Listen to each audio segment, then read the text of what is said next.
Ну і цяпер пераходзім якраз з гэтых выбараў, з гэтай характарыстыкі ўлады да пытання вайны. Тут мы павінны гэта ўлічваць, і ўвесь свет это будзе ўлічваць. Сітуацыя, якая ўзнікла зараз ва ўкраіне, вы ведаеце цудоўна, што ініцыятыва у расійскага агрэсара, ініцыятыва і палітычная, і ініцыятыва ваенная, яны ўвесь час наступаюць, яны крок за крокам забіраюць тэрыторыю украінскую. У іх неабмежаваныя чалавечыя рэсурсы, абмежаваныя, але невялікія. Якраз у гэты перыяд можа здарыцца, што пачнуцца перамовы аб міры. Это звязана з прыходам да ўлады у Штатах прэзідэнта Трампа, які засведчыў, што ён абавязкова даможацца міру ва Украине. То, что он говорил, за день это зробить, это не литерально, не треба разуметь это литерально, это словная форма. Я там за минуту это зроблю, за секунду, это словная форма. Але то, что он такое сказал, и тому возникает питание, як гэта будзе адбывацца. Зараз няма сэнсу рабіць нейкія канкрэтныя прагнозы, як это можа, як будзе, але калі прааналізаваць сітуацыю з гледзяшча, што гэта дае нам, што гэта дае Украіне.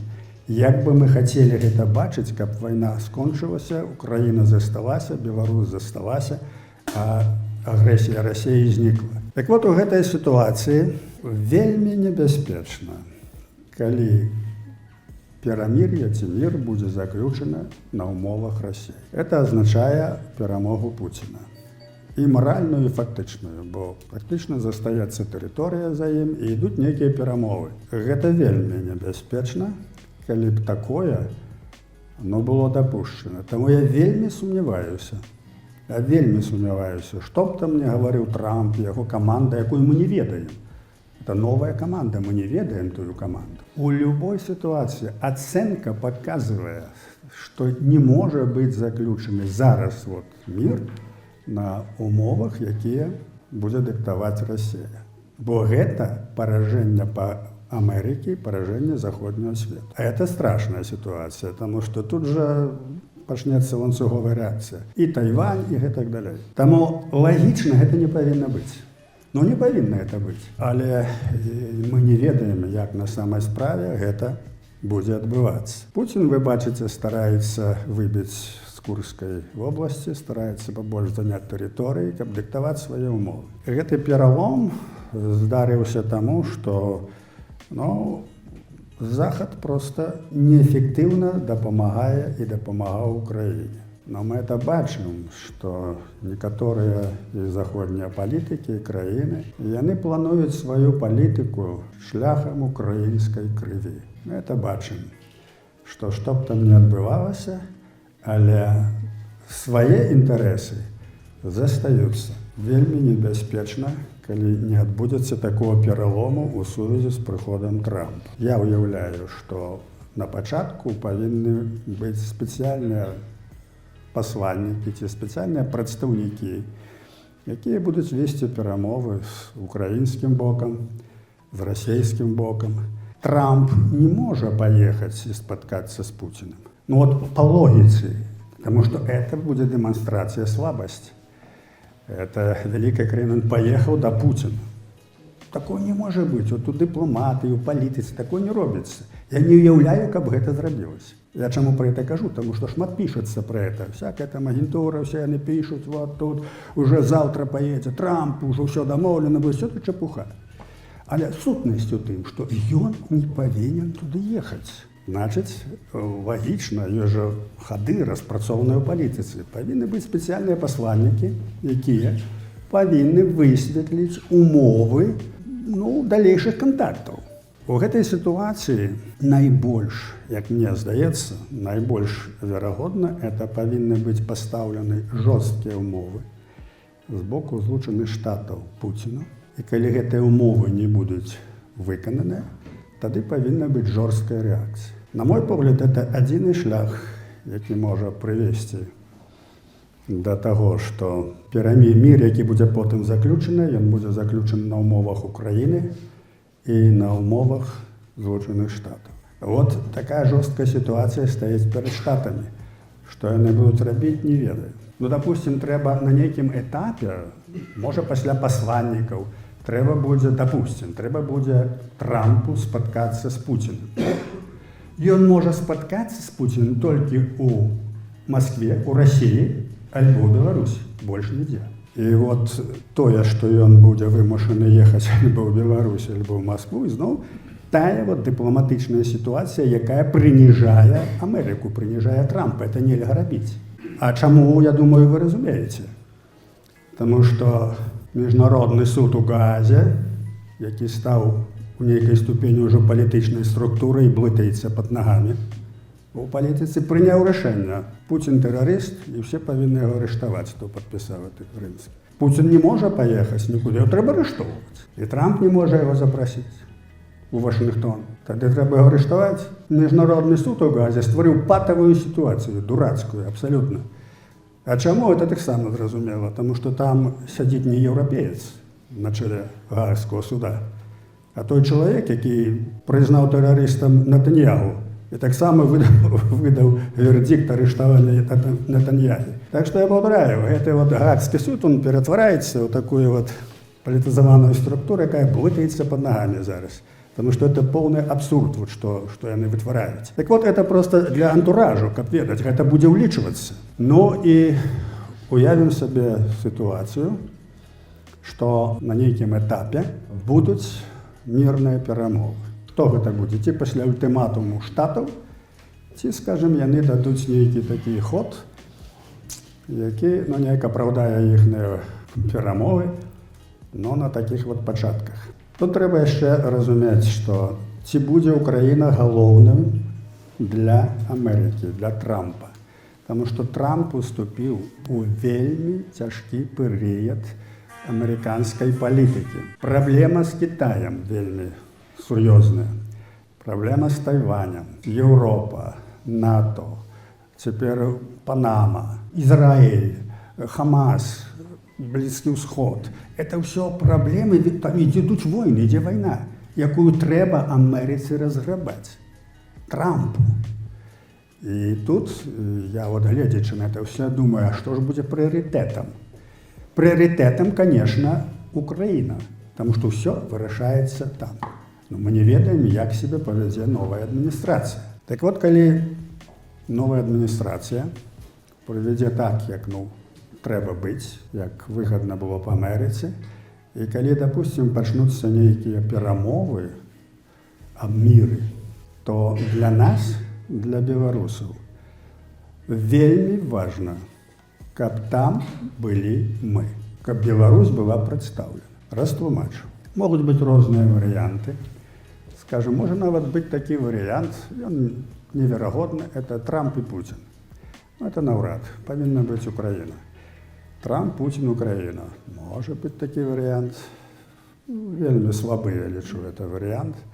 Можа быць варыянт такі, што Украіна, Расія, Амерыка і тыя дзяржавы, якія мяжуюць з Украінай. Таму што захоп Украіны – это небяспека для ўсіх гэтых дзяржаў. Это небяспека для Польшчы, это небяспека для Румыніі. Скажем, можна такі варыянт прапанаваць. І ён непросты, таму што ёсць Венгрыя, ёсць Словакія. Паўстане пытання, напэўна, каб уздзейнічалі такія краіны, як Нямецчына, як Францыя. Можа быць такі варыянт. Можа быць варыянт вельмі шырокі.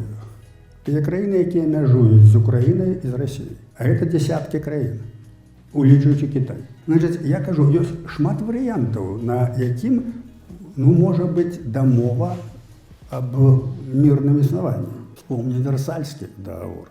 Маса краін удзельнічаў. І вот у гэтай сітуацыі у любым варыянце павінна прысутнічаць Беларусь. Я растлумачу чаму. Значыць, зараз вельмі выступаюць людзі, якія альбо слаба разбіраюцца ў гэтым, альбо просто маюць свае інтарэсы. Што Беларусь там не павінна быць, на самай справе не.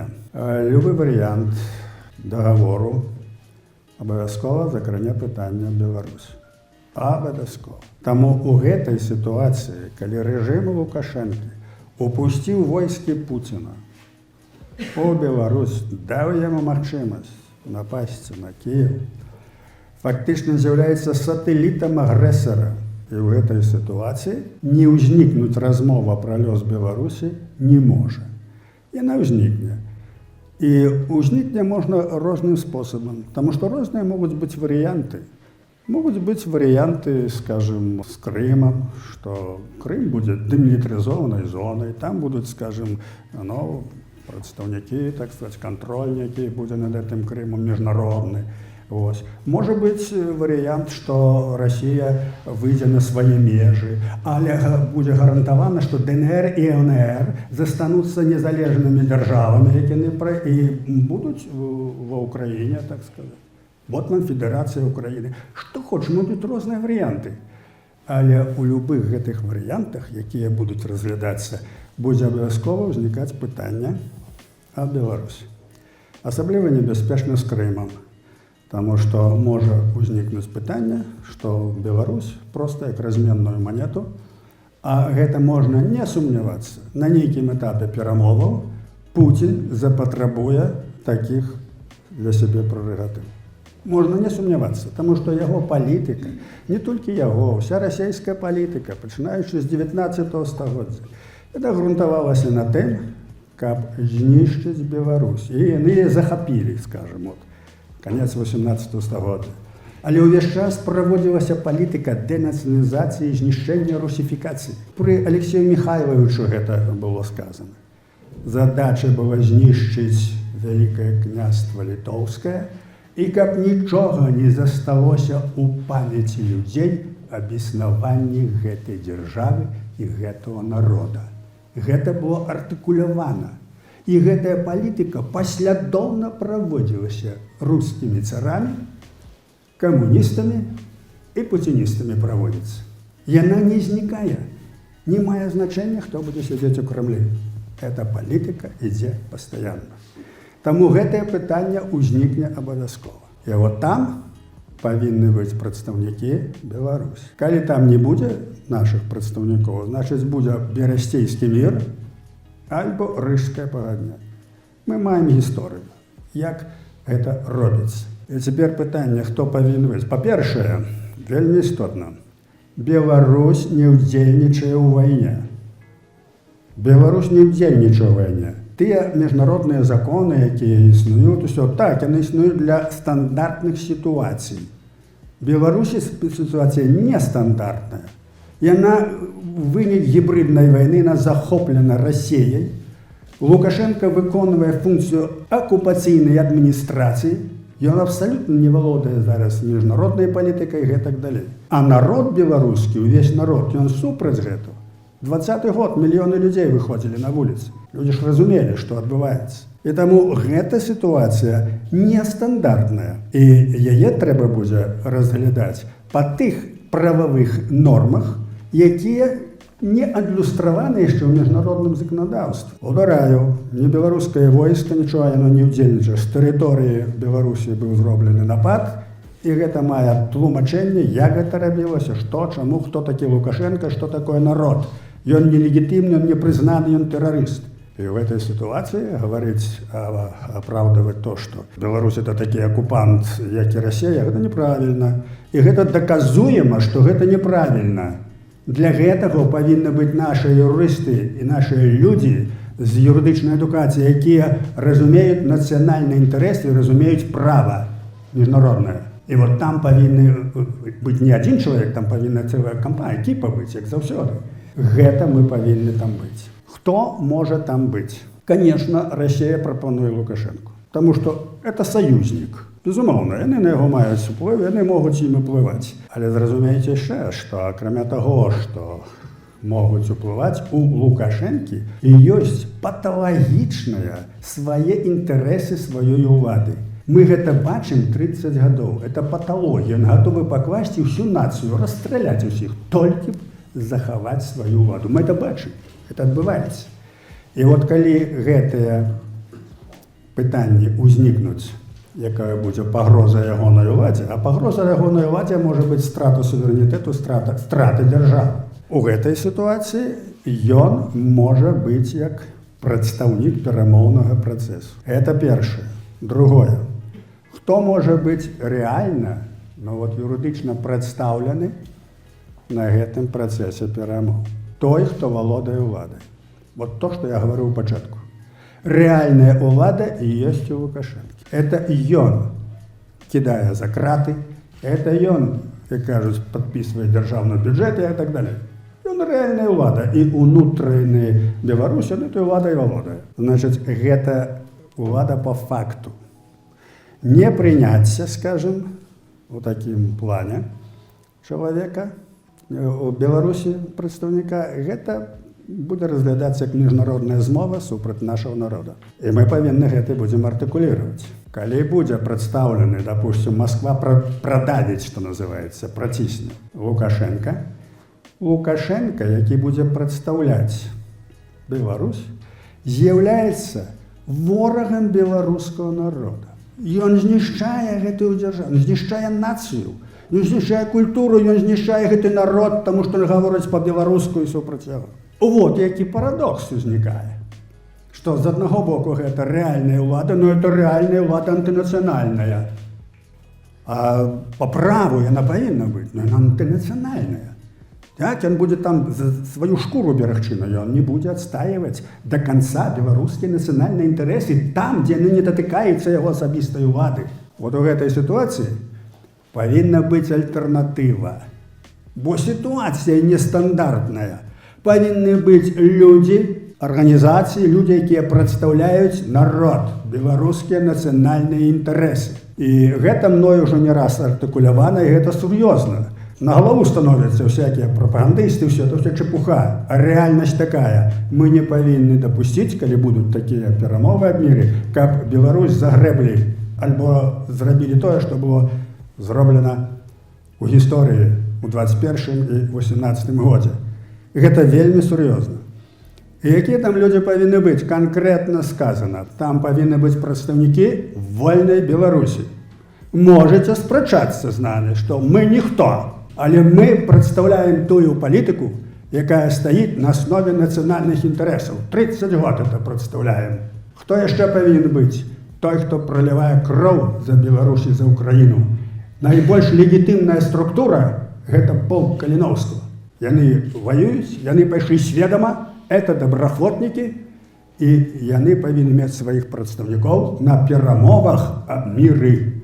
Таму што пытанне будзе датычыцца лёсу Беларусі. Вось это важныя аспекты, якія я, не першы раз пра гэта кажу. Я проста бачу, калі ўзнікне пытанне, наколькі яно будзе важным. Чаму? Таму што зараз вы назіраеце, пачаўся перадзел свету. Гэты перадзел свету пачаўся тады, калі быў аддадзены Крым. Вот калі быў аддадзены Крым, кончылася Ялцінскае пагадненне. Все, свет Ялты перакрэслены.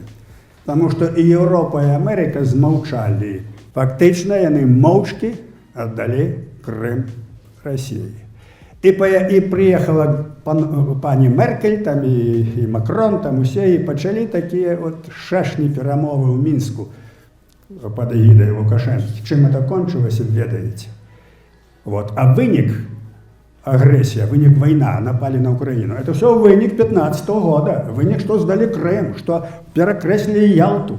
Это все перакрэслілі Ялту, перакрэслілі Хельсінкі. Так вот, мы што хочам, каб было б яшчэ горай.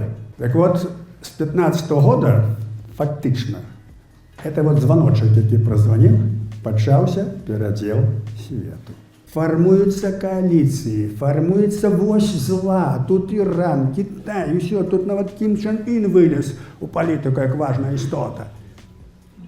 Разумееце, таму гэта пытанне, якое яшчэ не набыло рэальных дзеянняў, але яно ўжо ёсць у мазгах палітыкаў. І ўжо пэўныя дзеянні ёсць. Таму трэба гэта нам усведамляць усю эту сітуацыю, калі адбудуцца, а не адбудуцца рана ці позна. перамовы аб міры на Украіне. Вот тады ўзнікне пытанне, вельмі, і я не сумняваюся, калі нас там не будзе ў любой сітуацыі, у любой іпастасі, мы павінны гэтага дамагацца. Нас пастараюцца выштурхнуць. І Пол Каліноўску ўсё, трэба, кажуць, ну, вельмі сур'ёзна, я не хачу тут казаць, якія ёсць магчымасці. Магчымасці ёсць нават адчайныя, але трэба змагацца, каб мы там былі, каб нас не прадалі. Чарговы раз, не загрэблі, не падзялілі, бо так будзе, перадзел пачаўся. Вот што датычыць, што я хацеў сказаць пра вас гэтае перамову ў вайне.